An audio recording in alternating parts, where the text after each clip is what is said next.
Bismillahirrahmanirrahim. Assalamualaikum warahmatullahi wabarakatuh. And good morning guys. Good morning everyone. Hi. Hello. Welcome back to our English class with your English teacher Miss Muti. Selamat datang kembali di kelas bahasa Inggris bersama Miss Muti. Hi there, it's me your English teacher. How are you today? Apa kabar hari ini? I hope everyone whenever and wherever you are always good. Jadi Miss berharap dimanapun anandaku yang soleh dan soleha berada, selalu dalam lindungan Allah Subhanahu wa Ta'ala. Oke, so keep doing your best. Tetap lakukan yang terbaik walaupun kita belajarnya dari rumah. Tetap harus rajin belajar, rajin membaca, rajin menulis. Kalau misalnya ada materi yang kurang dimengerti, kurang dipahami, silahkan ditanyakan kepada gurunya yang bersangkutan. Oke, so today we are going to learn English. Jadi hari ini kita akan belajar bahasa Inggris dengan materi review. Nah, kita akan mereview materi yang sudah kita pelajari di beberapa minggu kemarin, karena berhubung minggu depan kita sudah masuk ke pekan ujian tengah semester, maka dari itu hari ini, pekan ini, materi bahasa Inggrisnya Miss akan review atau akan mengulangi, menjelaskan kembali materi-materi yang sudah kita pelajari minggu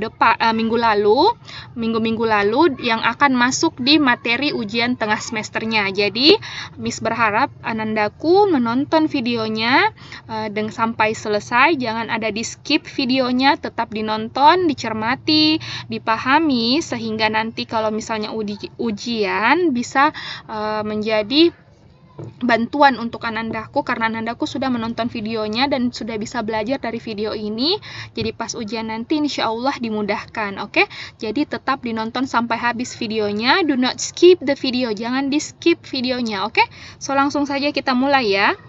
Untuk materi review hari ini dan materi yang akan naik pada saat ujian tengah semester ada 3, yaitu to be, am, is, are, personal pronoun, dan greeting atau farewell, yaitu kata bantu am, is, dan are, personal pronoun atau kata ganti, dan greeting atau greeting dan farewell atau sapaan dan ucapan selamat tinggal. Nah, jadi yang pertama kita mulai adalah to be, am, is, dan are, atau kata bantu am, is, dan are. Oke, jadi seperti yang Miss katakan, seperti yang Miss sudah jelaskan kepada anandaku sekalian, bahwa penggunaan to be atau kata bantu itu disesuaikan lagi dengan subjeknya atau kata gantinya. Nah, kata ganti atau subjek sendiri dalam bahasa Inggris itu ada 7, yaitu I untuk saya, you untuk kamu, they untuk mereka, we untuk kami, she untuk dia perempuan, he untuk dia laki-laki, dan it apakah dia benda, hewan, atau tumbuhan. Oke, bisa dipahami ya, bahwa penggunaan to be atau kata bantu di sini berdasarkan lagi atau dilihat dulu berdasarkan subjek atau kata gantinya. Apakah dia I, you, they, we, she, he, it. Oke, jadi aturannya adalah am hanya boleh ketemu dengan subjek I atau saya, is hanya boleh ketemu dengan subjek she atau dia perempuan, he atau dia laki-laki, it atau dia benda, hewan, atau tumbuhan. Oke, sedangkan are di sini hanya boleh ketemu dengan you, kamu, they, mereka, dan we, kami. Jadi jangan sampai ada yang tertukar ya. Oke, jadi Miss jelaskan di sini bahwa are di sini penggunaannya itu khusus untuk yang bendanya more than one atau lebih daripada satu, yakni plural, banyak, makanya kita menggunakan are. Ketika misalnya contohnya dia my mother itu memang dia perempuan, makanya kita menggunakan is karena dia termasuk she. Tapi ketika kita bilang my mother and my own, tanteku dan ibuku, walaupun mereka dua-duanya itu perempuan, mestinya masuk di she dan menggunakan to be atau kata bantu is, tapi karena kita sudah menghitungnya lebih daripada satu, makanya kita tidak boleh lagi menggunakan is. Yang boleh kita gunakan adalah are, karena mereka itu sudah termasuk mereka, bukan lagi dia perempuan, tidak terhitung satu lagi. Jadi she, he, it itu hanya untuk satu orang, satu benda, satu hewan, satu binatang, atau satu tumbuhan. Sedangkan ini are itu bersifat jamak atau more than one, plural, lebih daripada satu. Oke, bisa dipahami ya, jangan sampai ada yang terbalik. Oke, Oke, ini adalah contoh dalam bentuk kalimatnya. Bisa diperhatikan penggunaan am, is, dan are. Penggunaan kata bantu am, is, dan are itu disesuaikan dengan subjeknya. I ketemu dengan am, she ketemu dengan is, he ketemu dengan is, they ketemu dengan are, dan we ketemu dengan are. Oke, begitupun untuk it ketemu dengan is, dan you ketemu dengan are. Oke, bisa dipahami ya. Yang kedua, kita membahas tentang personal pronoun atau kata ganti. Jadi apa sebenarnya itu kata ganti dan apa fungsinya kita menggunakan kata ganti. Jadi what is personal pronoun? A personal pronoun is used to replace the name of a person or a thing in a sentence. By using a pronoun, we don't have to repeat the name over and over again. Jadi personal pronoun itu disebut juga sebagai kata ganti. Nah, kata ganti ini digunakan untuk menggantikan nama orang, hewan, benda, atau hal-hal yang spesifik lainnya. Nah, fungsi dari penggunaan personal pronoun ini di dalam sebuah kalimat adalah kita tidak perlu dengan menggunakan personal pronoun atau kata ganti ini, kita tidak perlu mengulangi nama benda, nama binatang, nama hewan itu secara berulang-ulang dalam sebuah kalimat. Jadi kita bisa menggunakan personal pronoun atau kata ganti yang sesuai dalam sebuah kalimat atau dalam kalimat sehingga kita tidak mengulang-ulang lagi nama tersebut. Oke? Bisa dipahami ya. Nah, seperti yang Miss katakan bahwa personal pronoun itu adalah I, you, they, we, she, he, it, atau subjek itu adalah I, you, they, we, she, he, it. Nah, personal pronoun itu atau kata ganti itu disesuaikan lagi. Kalau misalnya I tetap menjadi I, kalau you tetap menjadi you, Barry karena dia laki-laki kita mengubahnya menjadi he. Sedangkan Mita karena dia perempuan maka kita mengubahnya menjadi she. Barry and Mita karena mereka itu lebih daripada satu orang, makanya kita mengubahnya menjadi they.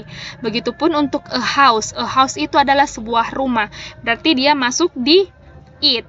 Barry and I, Barry dan saya, berarti dia masuk di we. Bisa dilihat contohnya bahwa I tetap menjadi I, you tetap menjadi you, Barry di sini setelah Barry di kalimat pertama, di kalimat kedua kita tidak perlu lagi mengulangi nama Barry, kita bisa mengganti Barry dengan he, karena Barry adalah dia laki-laki dan hanya satu orang, makanya nama Barry ini kita mengganti menjadi he, jadi kita tidak perlu lagi mengulangi nama Barry di kalimat kedua, karena kita sudah memahami bahwa yang dimaksudkan atau yang dibicarakan itu atau yang dituju itu adalah namanya Barry. Kita tinggal mengganti nama Barry ini menggunakan personal pronoun atau kata ganti. Oke? Bisa dipahami ya? Next, tentang greeting and farewell, tentang sapaan dan kalimat ucapan selamat tinggal. Nah, greeting and farewell ini sebenarnya sering kita gunakan dalam kehidupan kita sehari-hari, oke? Jadi, we use this expression in our daily life. Jadi, kita menggunakan ekspresi ini di kehidupan kita sehari-hari. Greeting atau kalimat ucapan, kalimat sapaan kita gunakan ketika kita misalnya meet with our friends, bertemu dengan teman kita, meet with our teacher, ketemu dengan guru kita, atau our family, keluarga kita biasanya menyapa dengan kata misalnya assalamualaikum atau halo, apa kabar. Nah, itu semua kalimat sapaan atau selamat pagi, selamat siang, itu yang namanya greeting dalam bahasa Inggris atau dalam bahasa Indonesia kita menyebutnya kalimat sapaan, oke? Sedangkan farewell itu digunakan kalau misalnya kita sudah mau berpisah dengan orang itu. Kalau misalnya kita ketemu lalu kita sudah mau berpisah, biasanya kan kita bilang dadah atau sampai jumpa. Nah, inilah yang dimaksud dengan farewell, oke? Atau kalimat ucapan kalau misalnya kita sudah mau berpisah sama orang, oke? Langsung Miss saja kasih lihat, langsung saja ya Miss kasih lihat contohnya. Yang pertama adalah hello atau hi, oke? Hello, hi. Nah, ini adalah salah satu contoh greeting. Oke, next. Nah, good morning, selamat pagi. Kalau misalnya ditanya good morning, jawabannya juga good morning atau morning. Jadi kalau misalnya ditanya selamat pagi, ya jawabannya juga selamat pagi, oke? Jadi good morning itu, kalimat sapaan good morning itu dimulai dari jam 6 pagi sampai jam 12. Jadi good morning itu diucapkan pada jam 6 sampai jam 12, oke? Jadi good morning itu diucapkan mulai dari jam 6 sampai jam 12. Sedangkan good afternoon diucapkan mulai dari rentang waktu jam 12 sampai 17.30 atau jam 5.30. Nah, jam 12 sampai 17.30 ini rentang waktunya dimaksudkan good afternoon itu diucapkan setelah jam 12. Maksudnya setelah jam 12 berarti jam 12.01 sampai 17.30 atau jam 5.30 kita menggunakan kata good afternoon. Oke, kita mengucapkan kata good afternoon.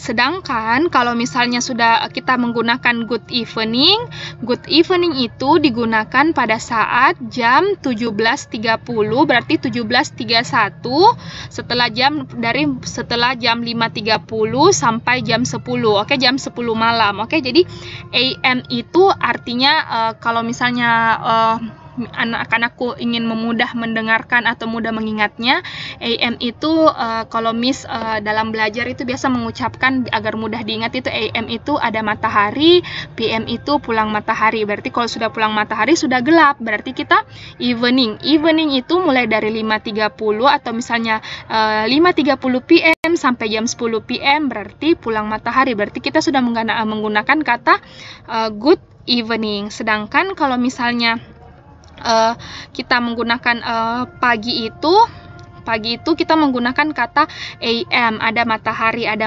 masih terang berarti masih ada cahaya. Nah, AM itu ada matahari mulai dari jam 6 pagi sampai jam 12 kita mengucapkan kata good morning. Oke. Sedangkan good afternoon itu serentang waktu dari jam 12 sampai jam 17.30 atau jam 5.30. Nah, sebenarnya dalam penggunaan jam itu adalah mungkin anak-anakku yang sering dengar adalah jam 1 sampai jam 12, tapi sebenarnya itu ada dua versi, jam 1 sampai jam 12 dan jam 1 sampai jam 24. Nah, jam 1 itu misalnya jam 5.30. Misalnya jam 5.30. 5.30 itu bisa saja itu 5.30 apakah dia subuh atau 5.30 sore kan? Makanya kita menggunakan AM dan PM. Bahkan kalau misalnya kita tidak perlu menggunakan AM atau PM, kita menggunakan kata 17.30. Berarti itu merujuk ke PM. Berarti sudah tidak ada matahari, berarti sudah mulai gelap. Nah, itu kita menggunakan PM. Nah, kata good afternoon ini direntang mulai dari jam 12, berarti jam 12.01 sampai 17.30 atau 5.30 PM, kita menggunakan kata good afternoon. Oke, dan good evening itu digunakan dari jam 5.30 atau 17.30 berarti 17.31 atau 5.31 PM sampai jam 10 atau jam 22 kita menggunakan kata good evening atau selamat malam. Nah, selamat malam yang dimaksud di sini adalah good evening, beda dengan good night. Nah, good night itu merupakan kalimat sapaan kalau misalnya kita mau bilang selamat malam. Nah, berarti selamat malamnya ini mulai rentang jam 10 sampai jam 12, di mana biasanya pada umumnya mulai jam 10 itu atau jam 10.01 itu orang sudah mulai tidur. Nah, makanya kita mengucapkan kata good night untuk mengatakan selamat tidur begitu sama orang. Kita mengucapkan kata good night, oke?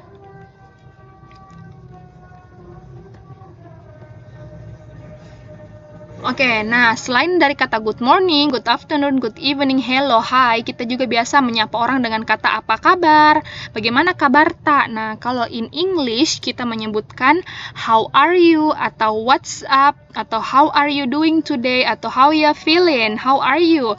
Nah, semua ini sama artinya, sama-sama bermakna atau berarti apa kabar, oke? Nah, kalau misalnya kita bahagia, kita bilang I am happy. Jangan selalu ditanya kalau how are you today, selalu jawabannya I am fine. Bisa kita ganti kata I am fine menjadi kata I am happy kalau misalnya memang lagi bahagia, oke? Nah, ini yang bisa kita ganti dari kata I am fine karena bermakna juga sama dengan I am fine, artinya saya baik. Dalam bahasa Inggris kita menyebutnya I am good. I am good. I am good, oke? Atau I am okay dan I am fine. Nah, I am good, I am fine, and I am okay itu sama-sama bermakna saya baik, oke? Next, kalau misalnya mengantuk, kita mengucapkan I am sleepy. Jadi kalau misalnya Miss tanya, how are you today? Jangan selalu jawabannya I am fine, padahal sedang mengantuk. Nah, kalau mengantuk bilangnya I am sleepy. Jangan selalu jawabannya I am fine, padahal sebenarnya lagi sakit, oke?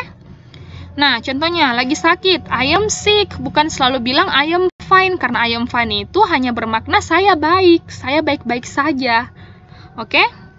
Next, I am sad atau saya sedih. I am sad. I am hungry, perutnya berbunyi, saya lapar. I am hungry. Atau I am tired, saya lelah, saya capek. Atau saya kelelahan, kita bilang I am tired. Atau saya malas, I am lazy. Saya marah, I am mad atau I am angry. Nah, ini adalah farewell, kalimat ucapan kalau misalnya kita mau berpisah sama orang, kita biasanya mengucapkan kata dadah, nah atau dah. Nah, dalam bahasa Inggris, kita menyebutnya goodbye atau bye atau bye-bye, oke?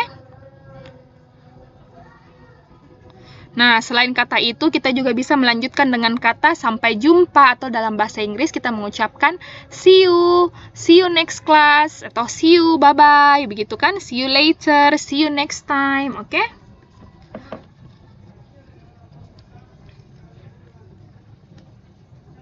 Nah, demikianlah review kita tentang 3 materi, yaitu to be, am, is, are, personal pronoun, dan expressing greeting dan farewell. Jadi, nanti insya Allah minggu depan pada saat ujian tengah semester, pembahasan kita atau soal yang Miss angkat, atau soal yang ada di dalam soal nanti, itu materinya tentang materi yang sudah kita review tadi, ditambah dengan reading text atau bacaan yang akan dijawab, oke? So, hari ini silahkan Anandaku kerjakan 10 nomor soalnya yang berbentuk pilihan ganda. Jadi silahkan ditulis soalnya lalu dijawab menggunakan disilang ya. Jadi ini Miss salah tulis, mestinya A sampai C saja. Miss salah tulis di sini, maaf, Miss salah tulis sampai D, mestinya cuma sampai C. Oke, jadi minggu depan itu ujian itu ada bentuk soalnya 10 nomor pilihan ganda atau multiple choice dan 5 esai, oke? Jadi 5 nomor esai itu merupakan bentuk dari reading text atau teks bacaan yang akan dijawab nanti, yang ada jawabannya, yang perlu dijawab kayak minggu lalu kita kerjakan di pelajaran bahasa Inggris, dan ada pilihan ganda. Nah, kalau pilihan ganda berarti we have to choose one correct answer. Jadi kita harus memilih satu jawaban yang benar. Jadi satu nomor itu hanya satu jawabannya, tidak boleh kita menyilang 2 jawaban, oke? Jadi silahkan dikerjakan 1 sampai 10. Miss di sini hanya memberikan contoh dalam bentuk pilihan ganda. Jadi Anandaku silahkan tuliskan soalnya, lalu tuliskan pilihan jawabannya, lalu silahkan disilang, oke? Jadi kalau misalnya sudah ditulis soalnya, ditulis pilihan jawabannya, lalu langsung saja disilang, oke? Bisa dikerjakan ya 1 sampai 10. Setelah itu Anandaku bisa mengumpulkannya dengan cara difoto hasil tulisannya.